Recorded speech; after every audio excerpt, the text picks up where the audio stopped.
Hey guys and welcome back to best car picks. നമ്മളിപ്പോൾ segment wise അല്ലാതെ ഒട്ടുമിക്ക എല്ലാ category top 10 S U Vs, top 10 cars, കമ്പനികൾ വിറ്റ് സെയിൽസ് അങ്ങനെയൊക്കെ ആയിട്ട് കഴിഞ്ഞ മാസത്തെ വണ്ടികളിലൊക്കെ സെയിൽ നോക്കിയതാണ്. ഈ വീഡിയോയിലൂടെ നമ്മൾ നോക്കാൻ പോകുന്നത് കഴിഞ്ഞ മാസം ഏറ്റവും കൂടുതൽ വിറ്റുപോയ above 4 metre S U V അല്ലെങ്കിൽ 4.2 to 4.4 മീറ്റേഴ്സിനിടയിൽ സൈസുള്ള ടോപ്പ് 8 എസ് യു വിസ് ഏതൊക്കെയാണെന്നുള്ളതാണ്. അതിൽ തന്നെ നമ്മുടെ 8ാമത്തെ പൊസിഷനിൽ നിൽക്കുന്ന ടാറ്റയുടെ കർവ് EV ആണ്.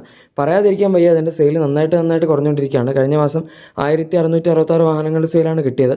നമ്മളിതിന് ഇയർ ഓൺ ഇയർ ബേസിൽ കമ്പയർ ചെയ്യുകയാണെങ്കിൽ കഴിഞ്ഞ വർഷം ജാനുവരിയിൽ 3087 വാഹനങ്ങളുടെ സെയിലായിരുന്നു കിട്ടിയത്. പക്ഷേ കഴിഞ്ഞതിൻ്റെ മുന്നത്തെ മാസം, അതായത് ഡിസംബർ 2025 നമ്മളിപ്പോൾ രണ്ട് ബേസിലും കമ്പയർ ചെയ്യുന്നുണ്ട്, 1104 വാഹനങ്ങളുടെ സെയിൽ മാത്രമേ ഡിസംബറിൽ വണ്ടിക്ക് കിട്ടിയിട്ടുണ്ടായിരുന്നുള്ളൂ. അത് വെച്ച് കമ്പയർ ചെയ്യുമ്പോൾ മന്ത് ഓൺ മന്തിൽ ഇതിന് ഗ്രോത്ത് ഉണ്ട്.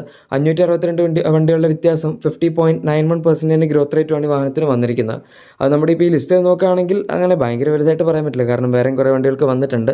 പക്ഷേ എന്നാലും ഓവറോൾ നോക്കുന്ന സമയത്ത് മന്ത് ഓൺ മന്ത് അത്യാവശ്യം നല്ല ഗ്രോത്ത് ഉണ്ട്. പക്ഷേ ഇയർ ഓൺ ഇയർ നോക്കുകയാണെങ്കിൽ 46.03% ഡീഗ്രോത്ത് ആണ് വന്നിരിക്കുന്നത്. ഈ ലിസ്റ്റിൽ രണ്ടാമതായി ഏറ്റവും കൂടുതൽ ഡീഗ്രോത്ത് പെർസെൻറ്റേജ് ഇയർ ഓൺ ഇയറിൽ വന്നിരിക്കുന്ന ഒരു വണ്ടിയാണ് നമ്മുടെ കർവ്. ഇനി അടുത്ത 7th പൊസിഷനിൽ നിൽക്കുന്ന വാഹനം ഹോണ്ടയുടെ എലവേറ്റ് ആണ്. ഈ വണ്ടിക്ക് കഴിഞ്ഞ മാസം 2243 വാഹനങ്ങളുടെ സെയിലാണ് കിട്ടിയത്. കഴിഞ്ഞ വർഷം ജാനുവരിയിൽ 1773 വണ്ടികളുടെ സെയിൽ ഇതിന് കിട്ടിയിട്ടുണ്ടായിരുന്നുള്ളൂ. അങ്ങനെ നോക്കുമ്പം ഗ്രോത്ത് ആണ് വന്നിരിക്കുന്നത്. 470 വാഹനങ്ങളുടെ വ്യത്യാസം 26.51% ഗ്രോത്തും ഉണ്ട്. പക്ഷേ മന്ത് ഓൺ മന്ത് ബേസ്, അതായത് കഴിഞ്ഞ വർഷം ഡിസംബർ നോക്കുകയാണെങ്കിൽ 2289 വണ്ടികളുടെ സെയിൽ ഇതിന് കിട്ടിയിട്ടുണ്ടായിരുന്നു. 46 വാഹനങ്ങളുടെ വ്യത്യാസം മാത്രമേ വന്നിട്ടുള്ളൂ. ആൻഡ് 2.01% ഡീഗ്രോത്ത് റേറ്റേ ഉള്ളൂ. അതായത് മന്ത് ഓൺ മന്തിൽ അത്യാവശ്യം നല്ല കൺസിസ്റ്റൻ്റ് ആയിട്ടുള്ള സെയിൽ തന്നെയാണ് ഈ വാഹനത്തിന് കിട്ടിയിരിക്കുന്നതെന്ന് പറയും. പക്ഷേ 2000-നടുത്ത് സെയിൽ കിട്ടുക എന്ന് പറഞ്ഞാൽ കൺസിസ്റ്റൻസി ഓക്കെ, പക്ഷെ എന്നാലും അത്ര ഗംഭീര സെയിൽസിന് നമുക്ക് പറയാൻ പറ്റില്ല. ഈ വണ്ടി ആക്ച്വലി കേപ്പബിൾ ആണ്. കുറച്ചും കൂടെ ഫീച്ചേഴ്സും അതുപോലെ ഒരു ടർബോ എഞ്ചിനും അങ്ങനെ എന്തെങ്കിലും, പിന്നെ ഹൈബ്രിഡിൻ്റെ ഓപ്ഷൻ അതൊക്കെ ഉണ്ടായിരുന്നെങ്കിൽ ആക്ച്വലി പൊട്ടൻഷ്യൽ ഉള്ളൊരു വണ്ടിയായിരുന്നു. പക്ഷേ ഹോണ്ട അത്രയും പൊട്ടൻഷ്യൽ മാക്സിമം ഉപയോഗിച്ചില്ല എന്നാണ് എനിക്കെപ്പോഴും തോന്നാറുള്ളത്. എനിവേ, ഇനി അടുത്ത നമ്മുടെ 6th പൊസിഷനിൽ നിൽക്കുന്ന വാഹനം ഏറ്റവും കൂടുതൽ ഈ അടുത്ത കാലത്ത് ഡിസ്കസ് ചെയ്യപ്പെട്ടിട്ടുള്ള വണ്ടിയാണ് നമ്മുടെ ടാറ്റ സിയറ. ഇതിന് കഴിഞ്ഞ മാസം 7003 വാഹനങ്ങളുടെ സെയിലാണ് കിട്ടിയിരിക്കുന്നത്. ഇയർ ഓൺ ഇയറിൽ ഡെഫിനറ്റ്ലി നമുക്ക് കമ്പയർ ചെയ്യാൻ പറ്റില്ല. മന്ത് ഓൺ മന്തിൽ ആക്ച്വലി പ്രോപ്പർ കമ്പാരിസൺ പോസിബിൾ അല്ല. കാരണം ഡിസംബറിൽ ജസ്റ്റ് ഇവർ ഈ വണ്ടിയുടെ പ്രൊഡക്ഷൻ ഒന്ന് സ്റ്റാർട്ട് ചെയ്തിട്ടുള്ളൂ, അതായത് നമ്മുടെ മറ്റേ മീഡിയ കാർ അങ്ങനത്തെ സാധനങ്ങളൊക്കെ ഉണ്ടാക്കാനായിട്ട്. അതുകൊണ്ട് 291 വാഹനങ്ങളുടെ സെയിൽ മാത്രമേ വന്നിട്ടുള്ളൂ. 6712 വാഹനങ്ങളുടെ വ്യത്യാസം 2306% ഗ്രോത്ത് റേറ്റ് ഒക്കെ ഉണ്ട്. സത്യം പറഞ്ഞാൽ നോക്കേണ്ട കാര്യമില്ല, കാരണം ഒഫീഷ്യലായിട്ട് നമ്മുടെ ഡെലിവറി കൊടുത്തു തുടങ്ങേണ്ട പ്രൊഡക്ഷൻ അല്ലല്ലോ അത്. ഏതായാലും കഴിഞ്ഞ മാസത്തെ പ്രൊഡക്ഷൻ എടുക്കുകയാണെങ്കിൽ 7000 വണ്ടികൾ ഒറ്റ ആദ്യത്തെ മാസം തന്നെ പ്രൊഡ്യൂസ് ചെയ്യാന്ന് പറഞ്ഞാൽ ആക്ച്വലി ഗംഭീര നമ്പർ തന്നെയാണ്. പക്ഷേ ഇപ്പോൾ ഈ വണ്ടിയുടെ ഡിമാൻഡ് അനുസരിച്ച് അവർക്ക് ഈ പ്രൊഡക്ഷൻ കപ്പാസിറ്റി പോരാ എന്നാണ് ടാറ്റയും പറയുന്നത്. അതായത് അടുത്തൊരു 2-3 മാസത്തിനുള്ളിൽ തന്നെ അവരിത് 15000 വരെ ഇൻക്രീസ് ചെയ്യുന്ന കാര്യം പറഞ്ഞിട്ടുണ്ട്. ആദ്യം 12000 വരെയായിരുന്നു ഇൻക്രീസ് ചെയ്യുന്ന കാര്യം പറഞ്ഞത്. പക്ഷേ ഇപ്പോൾ ഏകദേശം 1,00,000 മുകളിൽ ബുക്കിംഗ്സ് വന്ന സ്ഥിതിക്ക് അവർ 15000 വരെയാണ് ഈ വാഹനത്തിൻ്റെ മാക്സിമം പ്രൊഡക്ഷൻ കപ്പാസിറ്റി ആക്കാൻ ഉദ്ദേശിച്ചിരിക്കുന്നത്. അതുകൊണ്ട് ഇപ്പോൾ 7000 കണ്ട് നിങ്ങളാരും അയ്യോ ഇതിന് സെയിലില്ലേ എന്ന് വിചാരിക്കേണ്ട. അധികം വൈകാതെ 15,000 റേഞ്ചിലോട്ട് ഈ വണ്ടിയുടെ പ്രൊഡക്ഷൻ കയറും. ഇനി നമ്മുടെ അടുത്ത 5th പൊസിഷനിൽ നിൽക്കുന്ന വാഹനം മാരുതി സുസുക്കിയുടെ ഗ്രാൻഡ് വിറ്റാരയാണ്. ഇതിന് കഴിഞ്ഞ മാസം ജസ്റ്റ് 7030 വാഹനങ്ങൾ സെയിൽ കിട്ടിയിട്ടുള്ളൂ. കഴിഞ്ഞ വർഷം ജാനുവരിയിൽ 15784 വാഹനങ്ങൾ സെയിൽ കിട്ടിയ വണ്ടിയാണിത്. അതായത് ഇയർ ഓൺ ഇയർ ബേസിൽ കമ്പയർ ചെയ്യുമ്പോൾ 8700 വാഹനങ്ങളുടെ വ്യത്യാസവും 55.46% ഡീഗ്രോത്ത് റേറ്റ് ഉണ്ട്. ലിസ്റ്റിൽ ഏറ്റവും കൂടുതൽ year on year Basil degrowth കിട്ടിയ വണ്ടി ഇതാണ്. പക്ഷേ മന്ത് ഓൺ മന്ത് എടുക്കുകയാണെങ്കിൽ വലിയ കുഴപ്പമില്ല. നമുക്ക് കഴിഞ്ഞ വർഷം ഡിസംബർ, അതായത് കഴിഞ്ഞതിന് മുന്നത്തെ മാസം 8597 വാഹനങ്ങളുടെ സെയിൽസ് ആയിരുന്നു കിട്ടിയിരുന്നത്. 1567 വാഹനങ്ങളുടെ വ്യത്യാസം 18.23% ഡീഗ്രോത്ത് റേറ്റേ ഉള്ളൂ. കമ്പയർ ചെയ്യുമ്പം രണ്ട് സ്ഥലത്തും ഡീഗ്രോത്ത് തന്നെയാണ്. പക്ഷേ മന്ത് ഓൺ മന്തിൽ ഡീഗ്രോത്ത് പെർസെൻറ്റേജ് ഒരു ഇച്ചിരി കുറവാണ് എന്ന് മാത്രം. എനിവേ മന്ത് ഓൺ മന്ത് നോക്കുകയാണെങ്കിൽ ആകെപ്പാടെ 2 വണ്ടികൾക്ക് മാത്രമേ ഡീഗ്രോത്ത് ഉള്ളൂ. അതിൽ തന്നെ ഏറ്റവും കൂടുതൽ ഡീഗ്രോത്ത് വന്നിരിക്കുന്ന ഒരു വണ്ടിയും കൂടെയാണിത്.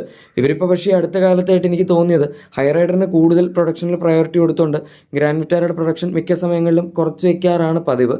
കഴിഞ്ഞ വർഷം ഒരു പരിധി വരെ അങ്ങനെ ഇല്ലായിരുന്നു. പക്ഷേ കുറേയൊക്കെ ആയപ്പോഴേക്കും ഒരു ഹൈ റൈഡറിന് കൂടുതൽ മുൻതൂക്കം കൊടുത്തു തുടങ്ങി. അത് നമുക്ക് കഴിഞ്ഞ മാസം കാണാൻ സാധിക്കും. കഴിഞ്ഞ മാസം ഹൈ റൈഡറിന് 9156 വാഹനങ്ങൾ ടോട്ടൽ സെയിൽസ് കിട്ടിയിട്ടുണ്ട്.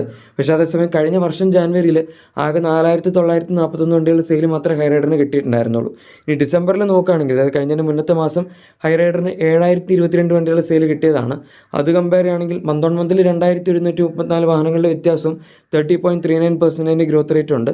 ഇനി ഇയർ ഓൺ ഇയർ നോക്കുകയാണെങ്കിൽ നമുക്ക് 4215 വണ്ടികളുടെ വ്യത്യാസവും 85.31% ഗ്രോത്ത് റേറ്റ് ഉണ്ട്. സോ മന്ത് ഓൺ മന്ത് എടുക്കുകയാണെങ്കിലും ഇയർ ഓൺ ഇയർ എടുക്കുകയാണെങ്കിലും രണ്ടിലും നമ്മുടെ കൂടെ ഹൈ റൈഡറിന് ഗ്രോത്ത് തന്നെയാണ് വന്നിരിക്കുന്നത്. അത് തന്നെ ആയിരിക്കണം ഗ്രാൻഡ് വിറ്റാരയുടെ ടോട്ടൽ പ്രൊഡക്ഷൻ. അല്ലെങ്കിൽ ഇപ്പോൾ ഇതിനകത്ത് കാണിക്കുന്ന ഈ സെയിൽസ് കുറവായിട്ട് തോന്നാനും 7000 അത്ര മോശം നമ്പറൊന്നുമല്ല. പക്ഷെ എന്നാലും നമ്മുടെ ക്രെറ്റയുടെയൊക്കെ കോമ്പറ്റീഷനിലുള്ളതുകൊണ്ട് വേണമെങ്കിൽ ഇതിനും 10,000 അല്ലെങ്കിൽ 15,000 വരെയൊക്കെ വിൽക്കാൻ ആക്ച്വലി കപ്പാസിറ്റി ഉണ്ട്.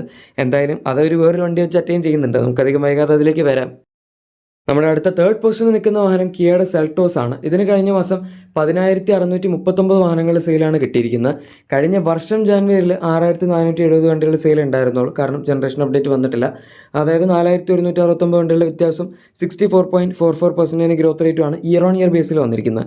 ഇനി കഴിഞ്ഞ വർഷം ഡിസംബർ, അതായത് month on month Basil compare ചെയ്യുകയാണെങ്കിൽ 4,369 വണ്ടികളുടെ സെയിൽ കഴിഞ്ഞതിന് മുന്നത്തെ മാസം വന്നിട്ടുള്ളൂ. അതായത് 6,270 വാഹനങ്ങളുടെ വ്യത്യാസവും 143.51% ഗ്രോത്ത് റേറ്റ് അവിടെയും വന്നിട്ടുണ്ട്. മിക്കവാറും ഇയർ എൻഡ് ആയതുകൊണ്ട് ഒരു പ്രൊഡക്ഷൻ കുറച്ചൊന്ന് ചവിട്ടി കാണുമായിരിക്കും. കിയ എപ്പോഴും ചെയ്യുന്നതാണത്. ഏതായാലും ജാനുവരിയിൽ അത് മേക്കപ്പ് ചെയ്തിട്ടുണ്ട്. 10,000-ന് മുകളിൽ സെയിൽ കിട്ടുക എന്ന് പറഞ്ഞാൽ എന്തായാലും വളരെ നല്ല കാര്യമാണ്. കഴിഞ്ഞ കുറച്ച് കാലങ്ങളായിട്ട് ഈ വണ്ടിക്ക് 10,000-ന് സെയിൽ കിട്ടിയിട്ടില്ല. അവരെന്തൊക്കെ ഫേസ് ലിഫ്റ്റ് ഇറക്കിയിട്ടുണ്ട് എന്നൊക്കെ പറഞ്ഞാലും ഈ ജനറേഷൻ അപ്ഡേറ്റ് വന്നതിന് ശേഷമാണ് ഇത്രയും സെയിൽ മുകളിലേക്ക് കയറിയത്. പിന്നെ ജനറേഷൻ അപ്ഡേറ്റ് ആണെങ്കിലും ഒരു പ്രോപ്പർ അപ്ഡേറ്റ് ആണ് കൊടുത്തത്. പ്ലാറ്റ്ഫോം K3 ആയി, ഇഷ്ടംപോലെ പുതിയ ഡിസൈൻ ചേഞ്ചസ് അങ്ങനെയെല്ലാം വന്നു. ഫീച്ചേഴ്സ് ഒരുപാട് വ്യത്യാസമില്ല, കുറച്ച് ബേസിക് സംഭവങ്ങൾ മാത്രമേ ആഡ് ചെയ്തിട്ടുള്ളൂ. ഇനി സെക്കൻഡ് പൊസിഷനിൽ നിൽക്കുന്ന ഈ വണ്ടിയാണ് ഞാൻ ഗ്രാൻഡ് വിറ്റാരയ്ക്ക് പകരമായിട്ട് മാരുതി 15,000 റേഞ്ചിലോട്ട് വേറെ വണ്ടി വെച്ച് കയറിയിട്ടുണ്ടെന്ന് പറഞ്ഞാൽ 15,240 വാഹനങ്ങളുടെ സെയിലാണ് നമ്മുടെ വിക്ടോറിയസിന് കഴിഞ്ഞ മാസം കിട്ടിയത്. ഇയർ ഓൺ ഇയറിൽ ഡെഫിനറ്റ്ലി കമ്പയർ ചെയ്യാൻ പറ്റില്ല. കാരണം 2025 ജാനുവരിയിൽ വണ്ടി ഇറങ്ങിയിട്ടില്ല. മന്ത് ഓൺ മന്തിൽ നോക്കുകയാണെങ്കിൽ 2025 ഡിസംബറിൽ 6,210 വാഹനങ്ങൾ സെയിലാണ് ഇതിന് കിട്ടിയിരുന്നത്. അതായത് 9,030 വാഹനങ്ങളുടെ വ്യത്യാസം 145.41% ഗ്രോത്ത് റേറ്റും കിട്ടിയിട്ടുണ്ട്. ഗംഭീര ഗ്രോത്ത് പെർസെൻറ്റേജ് ആണ്. നമ്മുടെ സിയറ കഴിഞ്ഞാൽ മന്ത് ഓൺ മന്തിൽ ഏറ്റവും കൂടുതൽ ഗ്രോത്ത് ഉള്ളത് ഈ വണ്ടിക്കാണ്. ഓർ സിയറ കൂട്ടണ്ട, 2,300% അല്ല. അതുകൊണ്ട് തന്നെ കഴിഞ്ഞ മാസം ഏറ്റവും ബെസ്റ്റ് ഗ്രോത്ത് വന്നിരിക്കുന്ന മന്ത് ഓൺ മന്തുള്ള വണ്ടി ഇത് തന്നെയാണെന്ന് നമുക്ക് പറയാം. ഇത് പിന്നെ മാരുതിയുടെ പ്ലാനിലാണ് ഉണ്ടാക്കുന്നത്. ഗ്രാൻഡ് വിറ്റാര പക്ഷേ ടൊയോട്ടയുടെ പ്ലാനിലാണ് ഉണ്ടാക്കുന്നത്. അതുകൊണ്ടായിരിക്കും ടൊയോട്ട ഇടയ്ക്കിടയ്ക്ക് ഇങ്ങനെ അങ്ങോട്ടും ഇങ്ങോട്ടും അഡ്ജസ്റ്റ്മെൻറ്റ് വരുത്തുന്നത്. ഇത് പിന്നെ സ്വന്തം സാധനം ആയതുകൊണ്ട് അവർക്ക് എന്ത് വേണമെങ്കിലും ചെയ്യാമല്ലോ. ഇനി നമ്പർ 1 പൊസിഷനിൽ നിൽക്കുന്നത് നമുക്ക് എല്ലാവർക്കും അറിയാവുന്ന നൺ അതർ ദാൻ ഹ്യുണ്ടായി ക്രെറ്റയാണ്. കഴിഞ്ഞ മാസം 17,921 വാഹനങ്ങൾ സെയിലാണ് ഇതിന് കിട്ടിയത്.